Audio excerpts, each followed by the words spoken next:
Everybody, it's on. It's time for my 2 cents. How y'all doing? Were y'all with me this morning? Because, boy, we had some kind of conversation. I'm trying to get my adjustment together. Okay, that's better.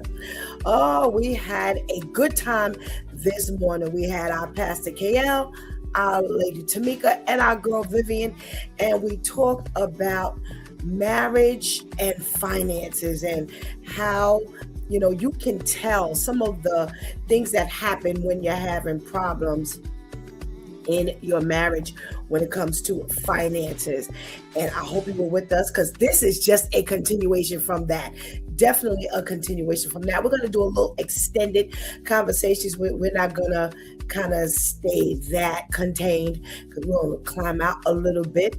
But if you're in the room, you know how we do. I love to say hello to you. So please give me a shout out. We got a check-in from our girl Vivian. Hey there, Vivian. We got to check in from our girl Ketty. Hey, Ketty. And we got to check in from our boy Serge. Hey, Serge. And we could not get it done without the ladies in the background holding it down all the time. And let's say good evening to Anika. Hey, Anika. Thank you so much for joining us and making it happen. So, as I was saying early this morning on His Due Time with Pastor Steph, we were talking about the issues that come up when there are financial problems, or some level of difficulty in your marriage. And it was really interesting because, it kind of moved over, because, we got to talk about resolution, right? We can't just talk about when things are wrong, so we started off with the fact that there are always arguments and they're heated. Yeah, because, when you talk about money, boy, things just take a whole entire different turn. We talked about financial infidelity, when you're cheating, meaning, your spouse does not know, the left hand does not know what the right hand is doing. Y'all may have talked about something and one of the, partners are doing something different. You may not have talked about it and they just kind of out on their own, going rogue with the money, not saying anything, using money as a weapon, kind of holding the fact that either I make more money than you do, or I put more money in the bank than you do. So you kind of hold that over the person's head and you use money as a weapon. And we talked about separate financial goals. What happens again when two people have two different ideas and everybody's kind of going in their own direction. And it was really good. It was a really good conversation. We went to resolution, some of the things that you do when you need to fix this thing, because we're not going to talk about divorce. That, listen, money is not the only issue that comes up in a marriage, and no one monkey should steal the show, right? Nobody should steal God's blessing of a marriage. And we're definitely not going to let bad habits in the area of finances destroy marriage. So divorce is not even up for consideration, despite the fact that attorneys and other individuals have said that money is the main issue for divorce. Yep, because you just can't seem to get it together. So kind of, looked around on Instagram and saw some videos that kind of highlight these areas. And there's so much more to be said than what we talked about this morning. So I want to get to it, because I do have a few videos, because it kind of go in different directions. It kind of touches on some of the stuff that we talked about today, and it might kind of stretch it a little bit, like I said. But listen, the conversation is open, so I need you to kind of converse with me. And, we don't know who's going to be in the room and kind of silent. So if you know that you know that you know, just come on in here and put your input in that chat room. Keep that chat room alive like you do every single morning. We got to check it from our Pastor KL. Hey there, Pastor KL. You had a lot to say this morning, so come on, keep that conversation going. Anika, hit that first video for us, please. Babe, I gave you $1,000 to deposit. You said you needed to buy something. I asked you how much. You said, oh, maybe like $100. I said, okay, cool. Just deposit the rest. Nothing got deposited. Explain to me why you needed $100 out of 1,000 and there's nothing left. Because it was already like spent at that point. It's not even. What was already spent? It's not even like it's not even $1,000 anymore. It's not like a whole $1,000. So how much did you spend? At first, how much did you spend? I needed $100. So you had $900 left. Left over as change. Why the fuck didn't you deposit the $900? Because it was change. In what world is $900 just change? It's change. It's not even $1,000 anymore. So I may as well like to just keep spending it because it's not even. How does that make sense? It makes sense to me, and it's left over at that point. So oh my gosh. I just spent it. Who cares? Like I fucking care. Why? I care. Why? Because I told you to deposit the money. You're wrong. I'm not wrong here because. Oh my gosh. What is wrong? There's something wrong with you. There's something genuinely wrong with your brain. Say that. Excuse the curse words, y'all. Excuse the curse words. I guess I was so involved in the conversation. That just went right over my head when I had to bring this one up because this is what we were talking about with financial infidelity. So you'll get $1,000 and to pay and to deposit. You ask for 100. You go spend 100.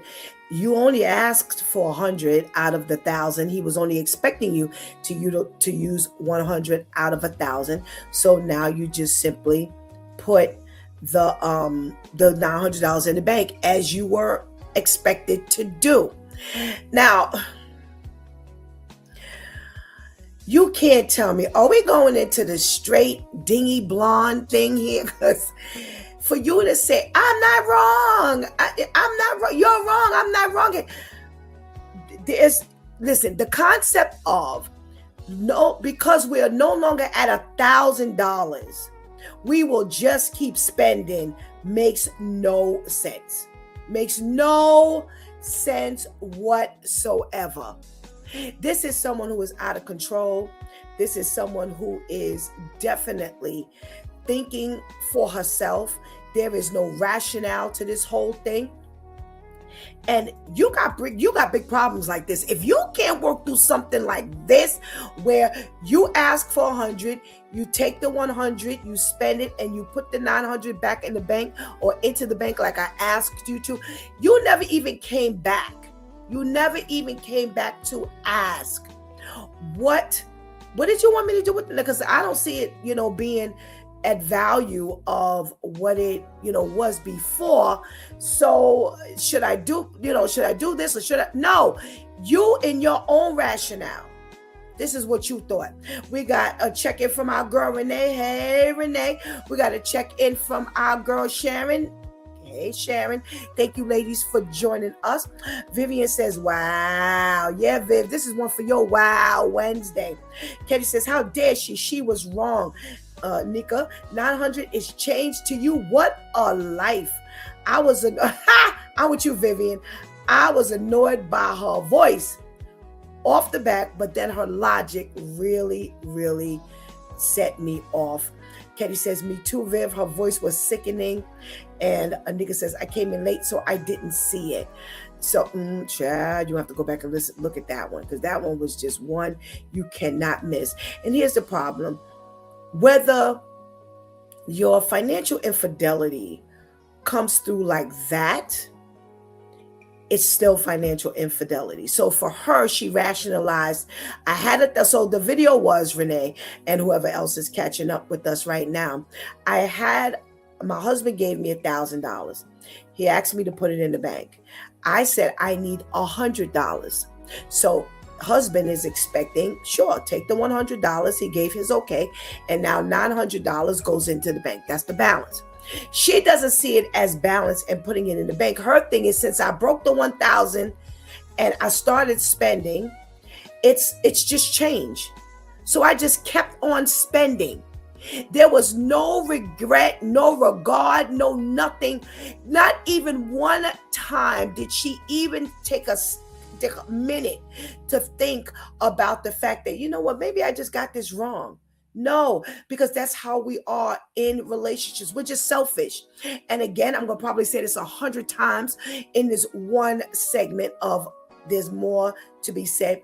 If you are selfish here, you are selfish across the board. This is not the only thing. Let me tell you something. Here's what we talked about today that kind of pushed us into continuing this conversation. There is no way these things just started. And I think this is what I want to try to point out in all of these videos. Nothing just started. It was prior to these people getting married or in the day, I'm going to show you some dating videos, but for this particular couple, they're married. There is no way this dingy blonde just showed up when he gave her $1,000 that day. Anika says, no regard for what the husband asked her to do. Selfish, absolutely. Yes, this is exactly what I'm talking about. Just selfish. And that's a lot of times what is behind the financial infidelity. It's selfishness. You see one thing and the goal is to get what you want. The goal is to rationalize what you want to do, to make what you feel correct. And that's a very, very dangerous game to play. So this is the result of some of the other videos. All I'm trying to show you is in these next videos, this is how you get there. Anika, next video, please.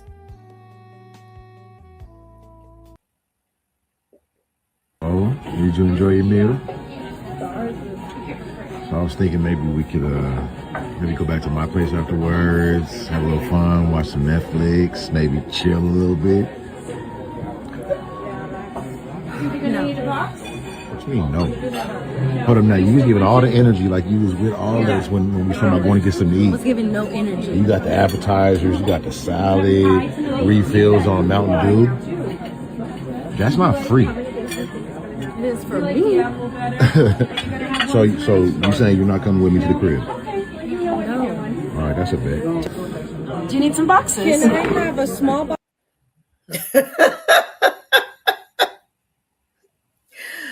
Oh, that is so not funny. But I actually didn't anticipate that that's where the video was headed. So when I looked and he said split check, yo, Anika says he ignored the previous signs of her selfishness. So here, we talked earlier about the signs that there are financial problems in your marriage. And one of the things was you use money as a weapon. Here we go. If someone in the relationship, if someone in this marriage is using money as a weapon, they've done it before. Now, here we have in the dating process, I'm sitting across the table from you. You invite me out to dinner. I order my food. We have a decent time. You know, all I'm expecting to do is to go to dinner with you. But now you're asking me to go back to the crib. That's not part of the arrangement, sir. For him, it is. We could go back. We could chill. Listen. I don't know. Ladies, tell me something. Did you catch the vibe? Did you catch the voice?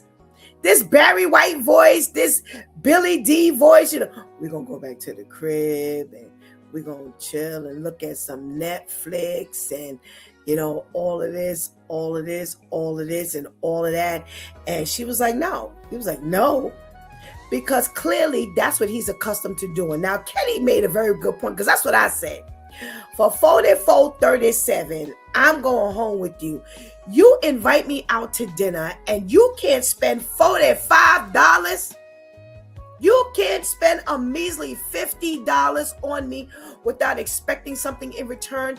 Ladies and gentlemen, this is what you get before the marriage. Trust me when I tell you, this is not coming up. When you find somebody in the marriage who is using marriage as a weapon, guess what? That's because this is what they've done from the beginning while you were dating. Now I'm hoping that she stuck to her horses. Now, especially now that when the server brings the bill to the table, it is now a bill for two. You know what? Here's what I say. Take your little, $22 and change, $23, and go ahead and give it to him. Go ahead and put it on the table, because you would never have to worry about me again. These are the things that come up while you're dating. How else is he or she weaponizing? How are they financially using money as a weapon? Yeah, I'm saying it just like that. How are we doing this? Are they doing this and you're ignoring this? So here's one of the things that could very well happen. She go ahead and she put, because see, now it's a check for two. So if she's a smart girl, she would have brought her own money with her, and you pay your money. I hope you don't get home or you don't separate, and now he begins to call you and he begins to throw it down on the phone, and I was just a little taken aback that you wouldn't go home. I thought we had such a good time. It was such a good vibe. Things were going so well. All I wanted was for us to cap the night off with a movie, and we just chill, have a little wine, blah blah blah, have a little have a drink, blah blah blah, and just chill. I would have just taken you back home. I hope she takes this as a lesson, because that's the problem. When these people introduce these behavioral patterns, when they introduce these habits during the dating process, we ignore them. We ignore them big time. Let's see what we got going on in this chat room. Ketty says, yes, Barry White's voice, but you're fake. Anika says he should be happy for it only being $45. That's what I'm saying. I was like, that's cheap. Because what did she have, a burger and fries? Because she couldn't have had anything expensive. And you know what? If she's smart, make sure you order like that. Because if you all remember, if you've kind of been hanging out with the Due Time crew and, for a while, you'll think about when, I think it was Pastor KL and was it AJ, Minister AJ, talked about which side of the menu you order from, and that's what your date is expecting. Using money as a weapon, because he done spent a couple dollars on you. If you order from the salad and the wings and the appetizers, there's no expectation. But if you go on the side of the lobster and the shrimp and the crab cakes and the steak, yeah, they're expecting for you to go home with them or for them to go home with you. So these are flags all over the place. You're going to have to really pay attention. Anika says, imagine if he spent more than that. The expectations are crazy. What did they say before the date? Absolutely. This is what I'm talking about. This is when I bring up Pastor KL and Minister AJ's conversation. That's what they talked about. This is what happens when you're looking on this side of the menu. When he watches you on that side of the menu, there's all kind of stars up in his eyes, because he knows that he's expecting you to put up now. What are you expecting to do? And Nick, you ask a very good question. What was the conversation before they went out on the date? Because that's a really good indicator as to what you need to do before you go out. Sharon says he's used to doing these things and expecting something in return. I agree with you 100%. He's done it before because she won't go along. She should have brought her own. My mother used to tell me, always go out just with your own, just in case. That's the way. Yes. Listen, just in case something erroneous goes on that you're not expecting, Sharon, I'm 100% with you. Make sure you have your own. Because see, right then when he kept on pressing, he wouldn't have had to press that, because I would have said, you know what? How much is my share of the bill? Let me just pay my share and let me get up out of here. That way I ain't got to hear about you talking about we're going to your house anymore, or you being all that surprised at the fact that I'm saying no. We're going to put you out your misery right now. Thank you so much, but no thank you. Anika has a bunch of flags going across, those red flags that are going across. Katie says, yes, Anika, red flags. We're talking about financial problems within a marriage. What does that mean? That means that you've had to go through this whole dating process hopefully so, before you get to the point of getting married. Because the dating process is essential to us learning who we're going to be married to, possibly. And I'm trying to figure out all these signs that are going on as adults. I at my own admittance, I was a stupid kid, and he was very physically abusive, and I was going to leave, and he was like, no, I won't do it anymore. And he didn't. Child, but I got to tell you, that mental and emotional abuse, that is 10 times worse than the physical abuse. And now hindsight is 2020. I think back like it was yesterday. I see it like it was yesterday. I can't remember what I went to the kitchen for 10 minutes ago, but I sure can remember what happened back then. Well, how old am I? I'm 59 years old when I was like 16, 17, 18 years old.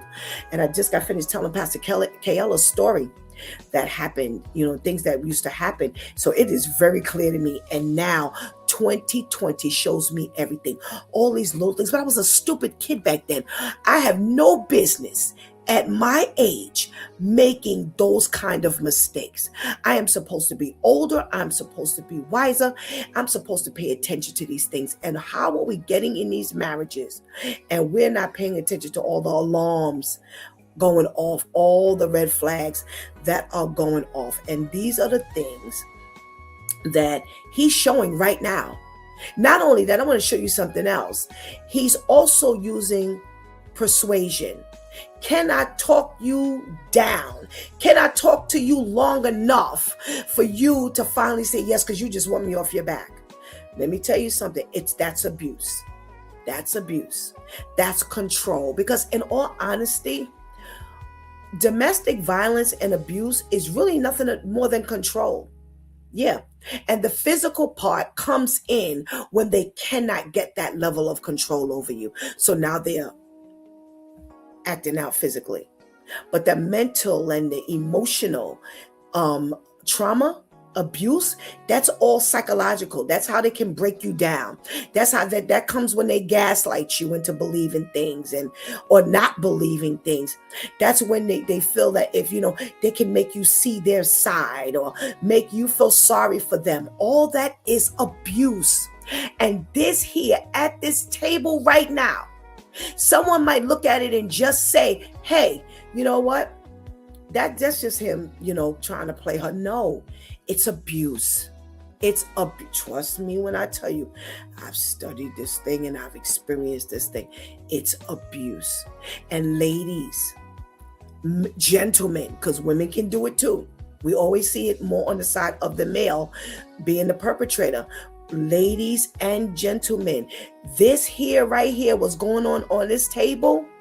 I do something for you. Now you got to do something for me, or you should do this. What's the big deal in doing this when I just got finished doing that? All that's control. And if you don't see this control going on at this table while you sitting there, all I wanted to do was go out to dinner. I want to take it slow. I want to see what you're about. I'm learning you. You're learning me. And now we got to go back to your apartment, or either I got to hear this over and over and over and over and over again. Nah. You slow your roll. Let me get my money out so I can pay for my meal, and we're going to be about our business. You go east, I go west. Sharon says, yes, I was emotionally and physically abused. I feel the physical you can get over, but emotional abuse is worse to me. It is, because you can't leave that thing. I told Pastor KL a story the other day, and I felt like I was living in it. As I was telling it to him, I could see myself in that position. I could see myself in that environment. I could literally feel what was going on physically. Had nothing to do here. Physically, but it has scarred me so much emotionally. It's just there. Now, thanks be to God that I've moved from it, and relationships have not, had that eke into it and things like that. But emotional abuse, mental abuse are much, much worse.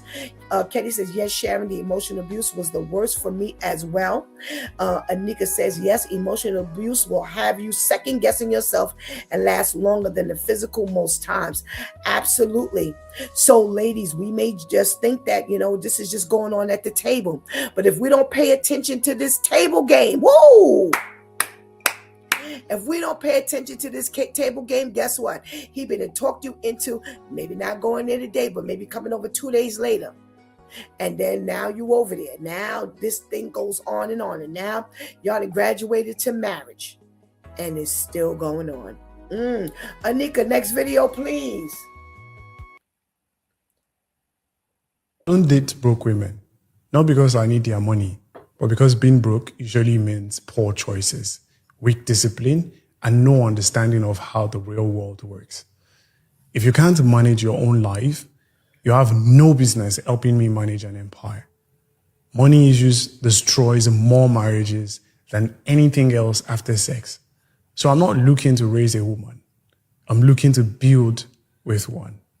And yes, I'll be a provider, but for only a woman who knows how to handle resources and was already resourceful long before I showed up. Oh, all right. So he says he's never going to date a broke woman because that indicates that she makes poor choices. Now, he says he's trying to build, he's not trying to raise a woman. Listen to what he's saying. He's not saying he's trying to raise a child. He's trying to raise a woman. So he already knows that you're an adult and he has expectation. He's not trying to raise a woman. He's trying to build an empire. Now, he says, if you're making bad choices, how can he rely on you to help him build? Ladies, pay attention, because that's what happens to a lot of men. They marry women, and now there's an expectation that we're going to build. And now she has a completely different vision. Remember, we were talking about indicators that you're having problems in your marriage, that you're having financial problems in your marriage. And one of the things they have separate goals.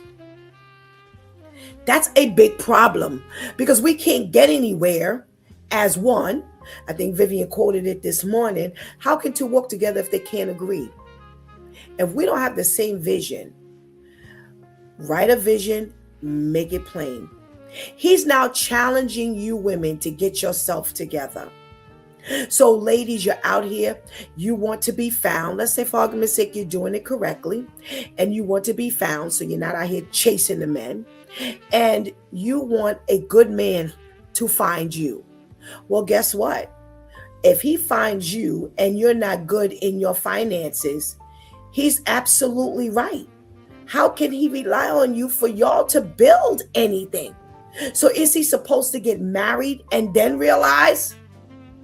Is he supposed to, get married first and then get surprised? No, he has the right idea.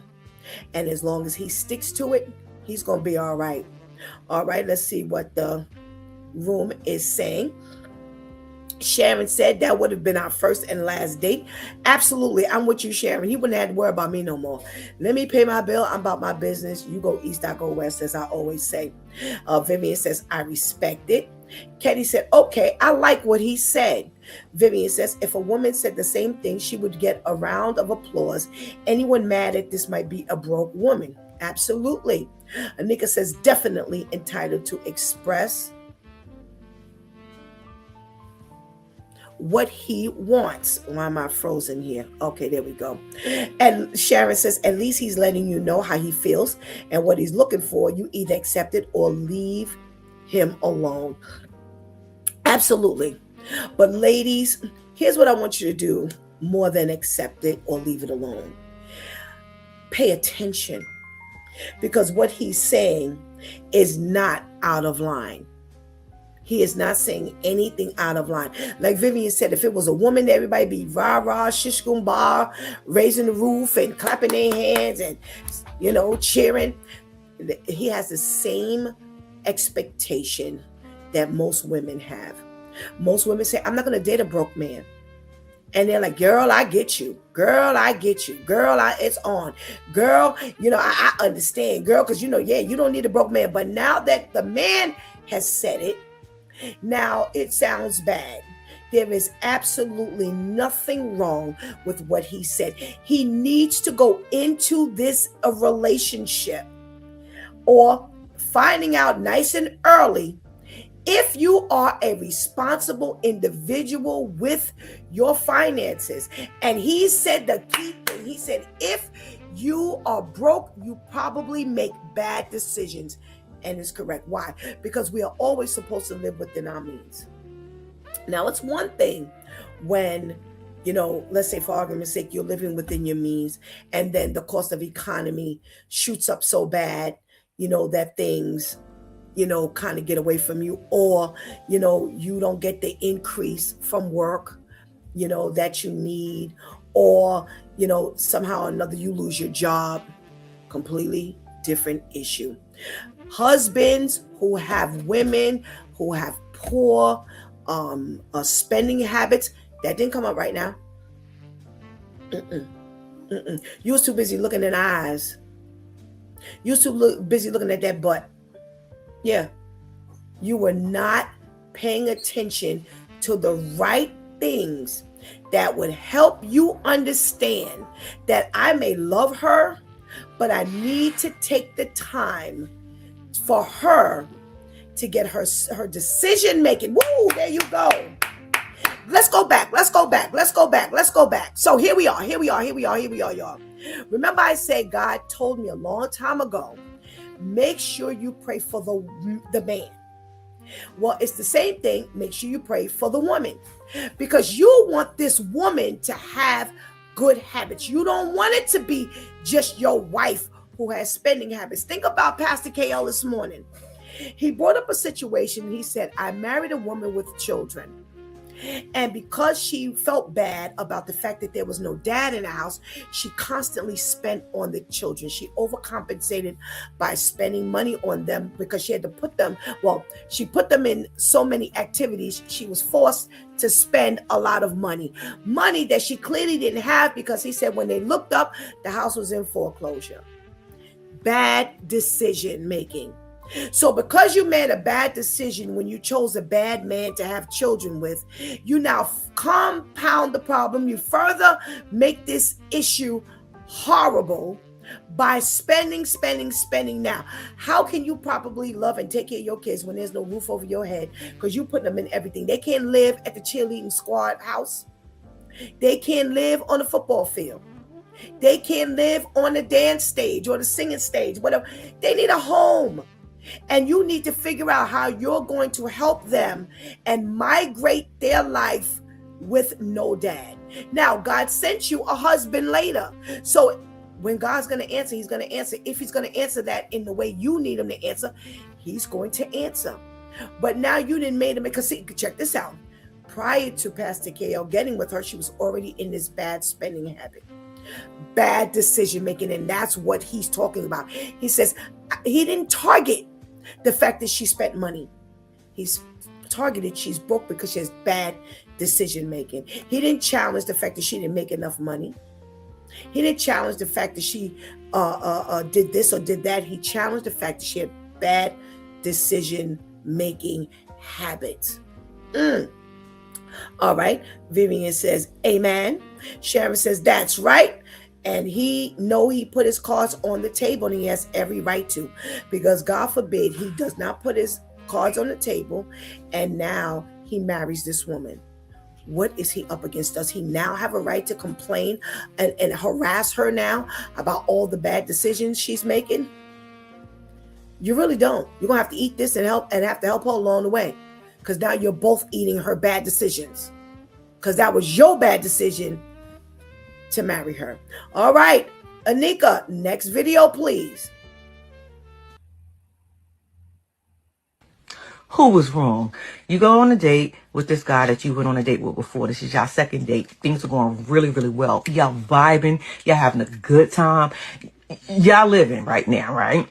Boom. At the end of the day, the check comes. He picks up the check and he looks at the check and he says, she charged us for an extra drink. We only had 2 drinks and she charged us for 3.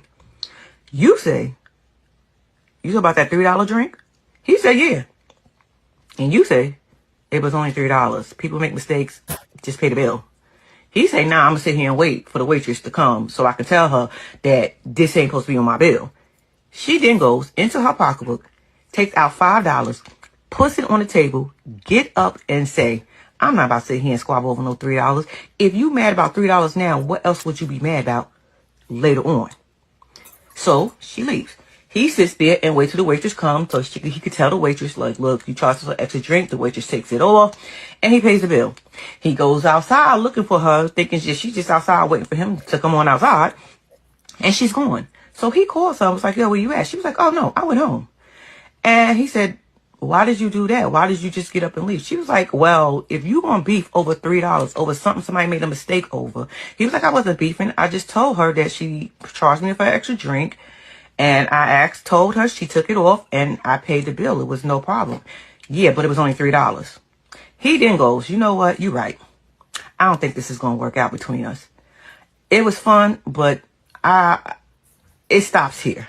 She says, what are you talking about? I thought we had a good time. He was like, yeah, we did, but you just ruined it over $3. She responds, no, you ruined it over $3. Who was wrong? Was she wrong or was he wrong? Let me know in the comments. Ooh, this is my game of who's really wrong. Y'all let me know in this chat room who was really wrong.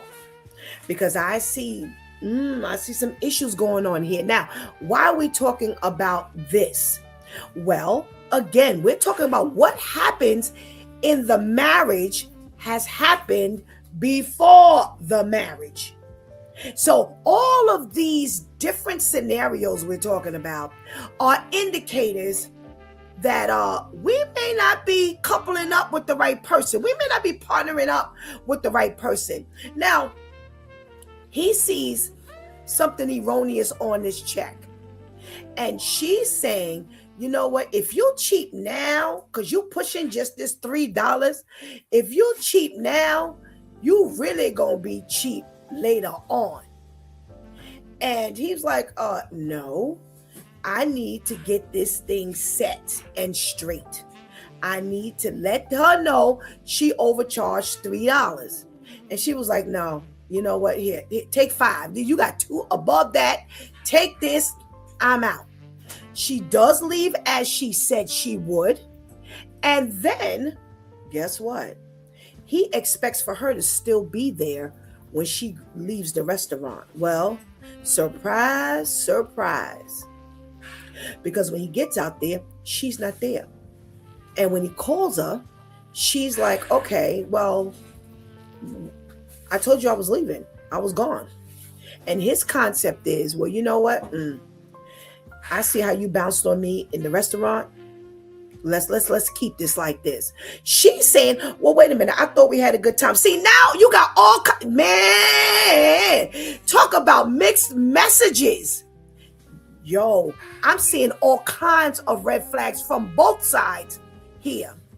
Let me see what y'all got, because before I start, let me see what's going on in this chat room.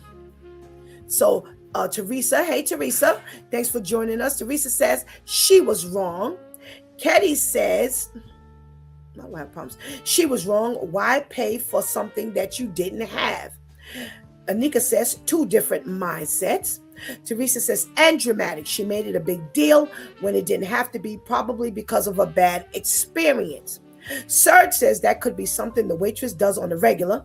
If he didn't say anything, she would do that again. He is right. And Anika says she ended up being wrong. If you're leaving, then leave. And Viv says she's wrong. It's the principle of the matter, not the money. Restaurants and waiters do that all the time, trying to get a few extra dollars. That's wrong. She was being extra. Listen, all of y'all are hitting the nail on the head. I'm seeing several things here. So let's talk about him pressing his $3. The first thing that came to my mind is, I don't know if you were with us one morning. We did an article on this MTA worker who was given like swipes for like $2 or $3. I don't remember what it was, but he had amassed this crazy thousands of dollars. Servers have been known to overcharge, to charge erroneously, to charge for things you didn't order, and they pocket the money. So yeah, it might be just my $3, but if you did this all day, this is my $3, this your 10, this your 15, and if everybody's kind of brushing it off, imagine what we done made at the end of the month, at the end of the year. Could it have been an honest mistake? Yes. However, I still need to check you because you need to pay a little more attention. Because again, it's my $3. It may not be the next person's $3. Also, this is a person that it could be from other experiences. He's like, no, I just need to stand my ground here. Now, on her side, I'm really puzzled. We're talking about who's really wrong. I'm really puzzled. So you think him holding to his ground for $3 is a way above it? As Tamasia always says, my youngest, you dragging it. So she thinks he's dragging it for $3. So not only does she put $3 on the table, she puts $5 on the table, and she leaves. Okay. So here's my thing. Remember we talked about the other young lady in the restaurant.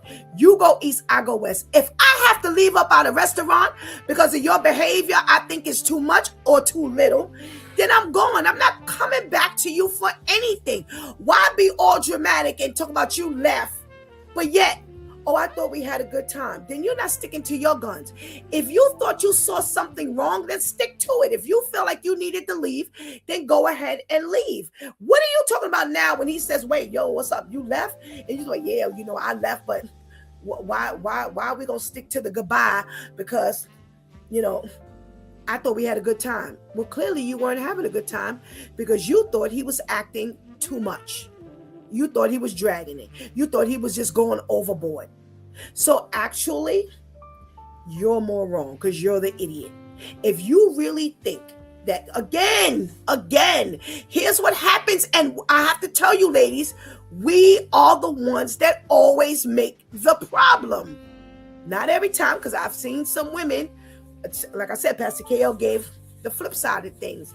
It is not only on this side. However, why, if you knew in your heart something was wrong, why not stick to it? That's what I was saying about the first young lady.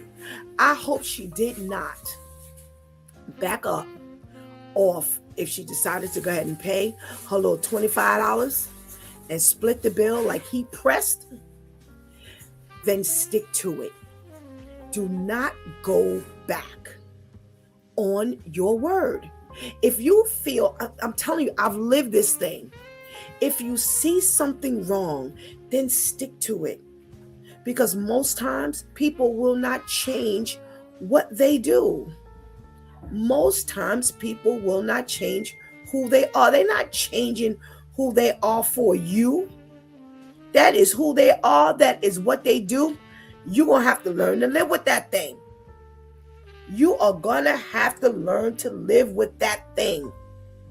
Know that you are right. Or sometimes we do things preemptively and you move too soon. Well, guess what? That's now his red flag. Are you so out of control at what I do, not sticking around to kind of hear why, not discussing it with me to try to hear? That's what happens with a lot of women. Y'all done broke out. Ain't nobody paying nobody no attention because you all in your head. Because you know what you did is right. Did she bother to ask why he was pressing for for this $3? Probably not. She just said, come on, let's go. I can't believe that you just, dragging it over $3. It's his $3. So you either learn, as Sharon said about the other guy, you either take it or you leave it. Listen, nice and early. This is what I say. See all of these things, nice and early before you get married. All right. Anika says she gave the $5 to end it. He didn't lose anything. Just don't go back to that establishment. If you feel you were overcharged, she probably didn't want a scene made. So are you saying that once she gave up the $5, he should have ended that? And is that what I'm getting? I just want to make sure I understand. And KL says, how are you supposed to be riding with me and not equally concerned about my $3? I agree. Even if you would not have pushed that, acknowledge why. That's a lot of us do some stuff. It's like, yo, if you breaking out now, then what happens later? What happens when we together? When we marry? Are you going to hold down? Are you going to hold it down with me? I think it needs to be some concern as to why, even if you don't agree. There's a lot of things I have to tell this congregation a whole lot of times. Just because I don't agree does not mean I don't understand. I get it. That's not the way I would do things, though, because the Bible tells us X, Y, and Z.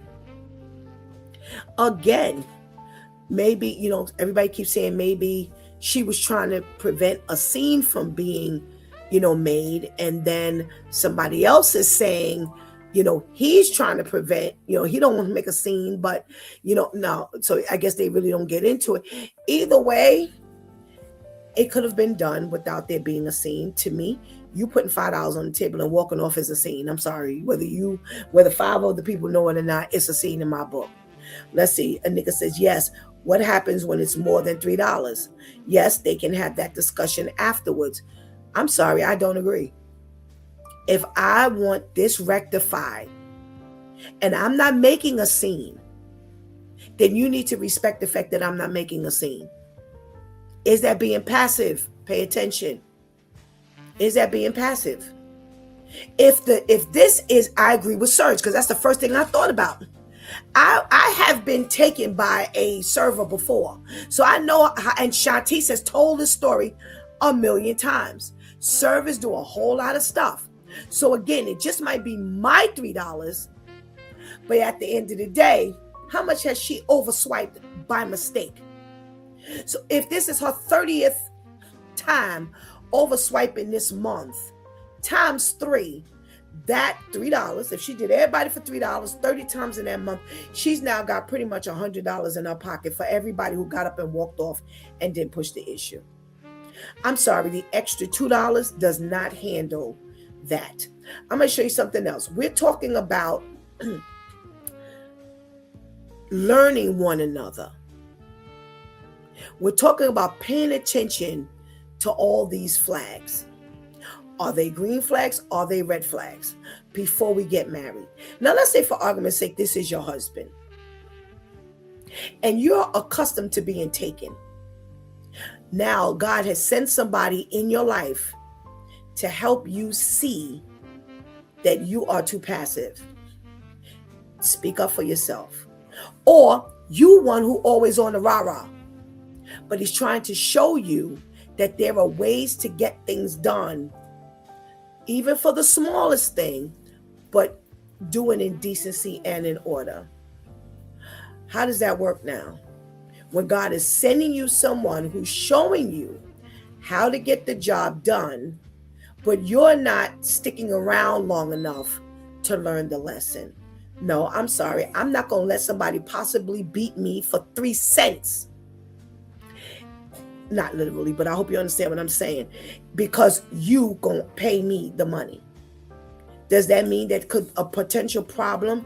God could be using me at $3 to stop the potential problem. But now because you didn't throw this $5 up on this table, we'll discuss this later. How does that handle that potential issue. So we have to look at it in a bigger picture, as a bigger picture. Now, you didn't marry the person who has, maybe he is fickle and he gonna argue about his little $2-3. Does that make him wrong? Does that make him cheap? I don't know. What else is that attached to? Because if he's that fickle over $2 or $3, is he that way over other things? Absolutely. But we don't know what things. Is this an indicator of a bigger problem? Guess what? You'll never know. You'll never know because you didn't stick around long enough to even ask. Throwing that $5 up on that table, now, in my opinion, I don't agree. I don't think it gets the job done. I think it should be asked. Go ahead, let him ride this out. Let him ride it out. Let him be a man. Let him be an independent individual. Let him ride it out. We leave later and we discuss it. Now, here's my other question. We're talking about after the marriage, right? Indicators before the marriage. What happens after and in the marriage?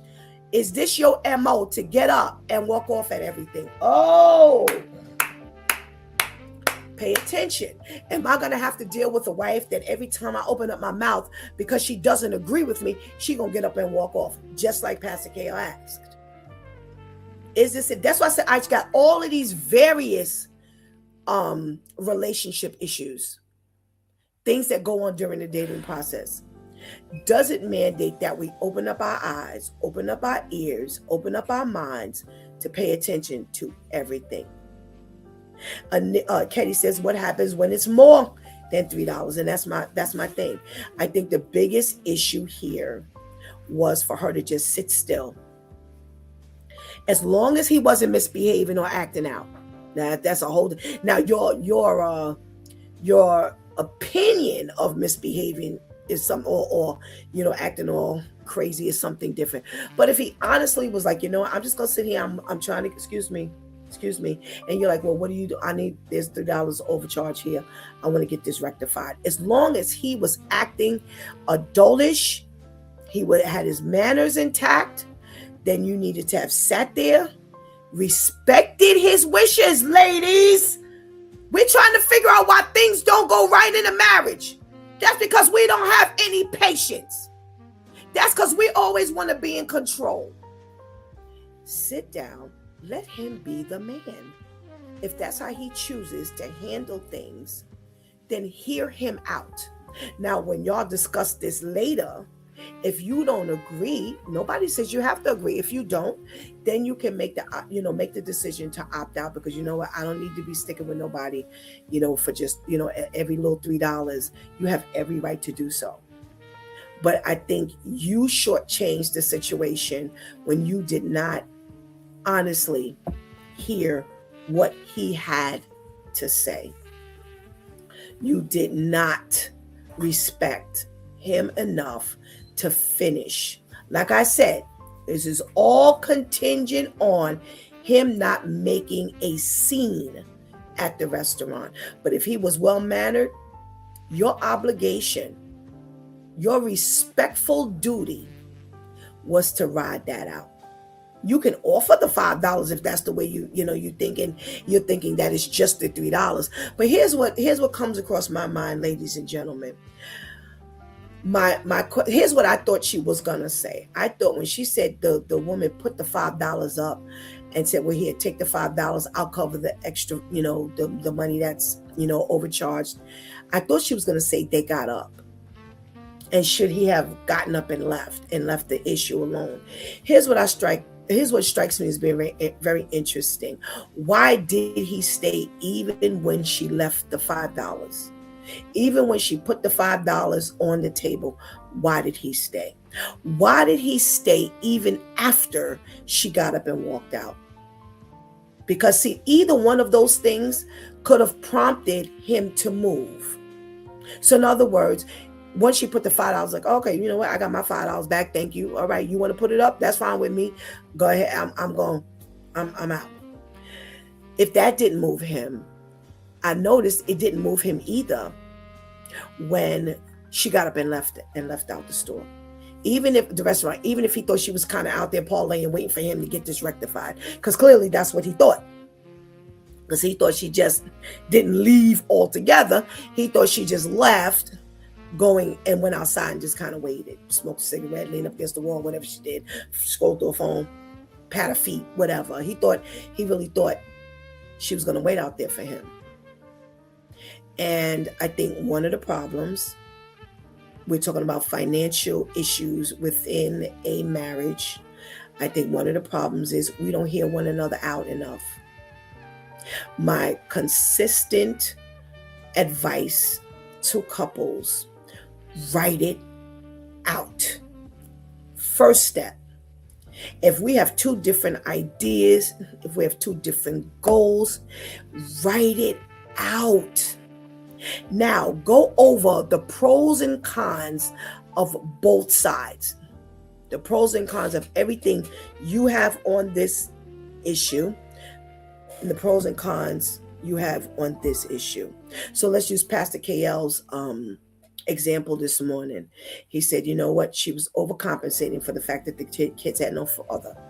So, write it out. What's the pros and cons to not paying the mortgage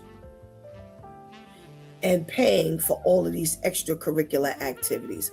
What will happen if we do and we don't, over on the purchasing of all this and putting in all these activities, the kids in all these activities? What's the pros and cons to not paying bills? It doesn't necessarily have to be mortgage, because if she doesn't have it, something is going to lack. Write it out. Pray over this thing. Stop praying for him or her to get their mind right. Pray for the both of you. Ask God to expose to you, God, is my view correct? To me, just like the first woman said, I didn't do anything wrong. You're wrong. In her head, spending that extra $900, opposed to the husband believing either we're putting up for a rainy day, we're saving this $900 because I'm trying to build our nest egg, whether I'm putting it away so we could pay a bill, didn't matter to her. All she had was one focus. It's change. You need to pray that God helps you see his way. What does he say about the matter? Not just what you feel, not just what you see him or her being wrong, because it very well could be both of you have very good points and both of you have very bad points. Now God is going to make the final decision. That's the way we need to handle things. Look, sometimes it's not until you write it out, again, that it becomes plain. The Bible says, write it out, make it plain. A lot of times it's not until you actually looking at it visually that you actually see, oh, okay, I didn't think that far. People who are married in the Lord and still have financial issues, something's wrong with the individuals. God is not being allowed in, because can I tell you something? God can answer and solve any problem. There is nothing too hard for God. But here's what we do. We stand in the way of God's progress. Earlier, that was Shantice's switch tip. Stop blocking, I believe it was. Are we blocking God's will in this marriage? Are we blocking God's will in each life? What are we doing to open up the door to God making this plain and clear? Because I can't see that if everybody is staying before the Lord, thank you, Ketty, staying before the Lord, writing it out. You pray before you write this list.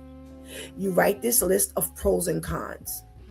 Then you go back to the Lord and ask God to make sure that this list is complete, and to please help you see as much of this as you possibly can, and that you will welcome the other list. Whether you agree or disagree, you will at least work to understand that list from the opposite side.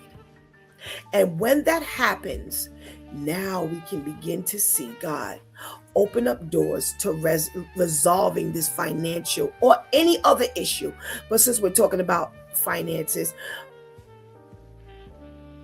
it will be answered, because all of these I gave you today has something to do with money. And it fell in the indicators that we have financial problems in our marriage. Let's work towards solving these things before we get married. Is the person you met the one who's broke, the one who makes bad decisions financially, the one who has never really learned to spend money, maybe because they ain't never had none, and now, they got this whole spending thing all twisted because every time they get $5 in their hand is burning their pocket, so they spend it. Maybe they work on the opposite end because they never had any money, so now they're scared to spend any. Let me tell you something. This life and world is filled of things and reasons why people do or don't do things. That possibly can be your husband or your wife. But what are we doing to understand what's happening? What are we accepting that we should not accept? What are we not tolerating that we should be giving a little more listen to or a little more eye to? Make sure you stay before the Lord when you decide to date, because maybe it's not time for you to date. Maybe you need to work out some of these things, and then it'll be time for you to date. But if you can't hear or see during the dating process, if you don't know how to move correctly during the dating process, you are going to make some bad decisions, and your marriage, you will walk into your marriage with problems. One thing I'll say as we close, one of the biggest things these days are people who are actually putting their debt on the table before they get married, and that's helping to decide if I should marry you or not. And let me tell you something, there's been some big numbers. We've done a couple of them here on this Due Time with Pastor Steph. But outside of that, I've read some serious numbers talking about $1 million in debt, 500,000 in debt, 100,000 in debt. And once you get in debt that deep, it's hard to get up out of that. Did you meet the person in that kind of debt, and for whatever the reason they're in that debt, and God has, okayed for you two to be married, and maybe you need to just work at this thing and help, maybe that in that groove of helping that person, you're teaching them something. Because when you teach them about making better financial decisions, you're not teaching them just about their finances, you're teaching them about other decision-making strategies. Is this a flag that God is saying, you go, just leave that right there? Because no matter how hard you try, ain't nothing helping that. This is why we have to make sure we seek God, even when we decide we want to date. All these flags that indicate it's time for us to date, check with God. Because sometimes if we preemptively do things, no matter what we do, it will always be wrong. And we surely don't want to get caught up in that. So I hope that there's more to be said tonight. Thank you so much for joining us and throwing in your 2 cents, because these comments, your comments was excellent tonight. My prayer is that for those of you who are dating, or those of you who are waiting to date until God says so, that this is God's preparation. This is Him preparing you as to what to look for when you are dating. Because just because you did not, just because you spotted, doesn't mean it's time to stop dating. You follow what I'm saying? So my prayer is that for those of you who haven't decided to date, you're getting prepared for God to send you your dates. Okay. For those of you who are already in the dating process, check with God and make sure that you should be in the dating process. If He says okay, my prayer is that all of this conversation in all of these different areas have been a blessing to you. For those of you who are married, Lord, my prayer is that you do not have financial issues. But if you do, pray to God for your husband or your wife as the person. Pray for John and pray for Joan. Do not pray for my husband. Do not pray for my spouse. Pray for that individual, because you want them to make the right decisions in life. You don't want them to only make the right financial decisions, because what happens when God fixes the finances, everything else is a mess. They're a bad dad, they're a bad employee, they're a bad friend. No. We want to take that individual before the Lord, and take yourself before the Lord. Don't keep putting nobody else up at that altar and you ain't going there yourself. Make sure you go to that altar about you first. Then you take somebody else to that altar. I don't care who that somebody else is, but make sure you take you there first.